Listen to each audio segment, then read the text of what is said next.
Per centinaia di migliaia di anni, il fuoco è stato una conquista sacra. Una questione di vita o di morte. Una scintilla faticata, difesa dal vento, protetta con il sangue. Oggi, invece, il fuoco costa 10 centesimi. È chiuso dentro un pezzetto di plastica colorata, usa e getta, progettato scientificamente per essere dimenticato su un bancone, perso in un sedile d'auto o buttato via senza un minimo di rimpianto. Voi ci pensate mai? Abbiamo preso l'elemento che ha fatto evolvere la specie umana e lo abbiamo ridotto a un rifiuto che galleggia negli oceani, ma non è successo per caso. Dietro quella fiammella tascabile c'è una delle guerre industriali più spietate del XX secolo, la storia di un uomo che ha deciso di distruggere il valore delle cose per conquistare il mondo. Mettetevi comodi. E facciamo un salto indietro. Anni 60. A quel tempo, accendere una sigaretta o un fuoco non era un gesto banale.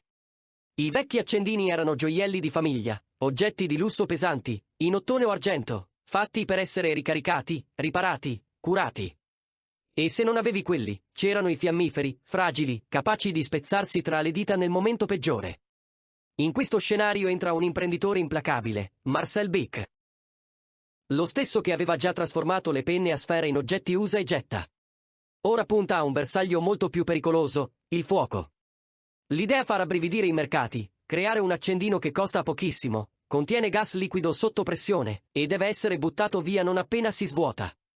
Nessuna riparazione. Ma c'è un incubo: il gas liquefatto chiuso in una plastica sottile è una bomba a orologeria. Se lasci quell'affare sul cruscotto di un'auto sotto il sole d'agosto, la pressione sale. Se la plastica cede, l'accendino esplode come una granata.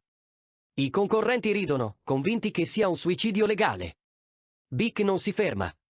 Spende una fortuna in ingegneria estrema. Usa una resina sintetica indistruttibile, il Delrin, calcola al milligrammo lo spessore delle pareti e sottopone gli accendini a test folli, bolliti nell'acqua a 60 gradi, sbattuti contro le pareti, studiati per non cedere mai prima del tempo stabilito. Quando nel 1973 arriva sul mercato, è una rivoluzione devastante. Funziona sempre. Costa pochissimo. E soprattutto, scompare.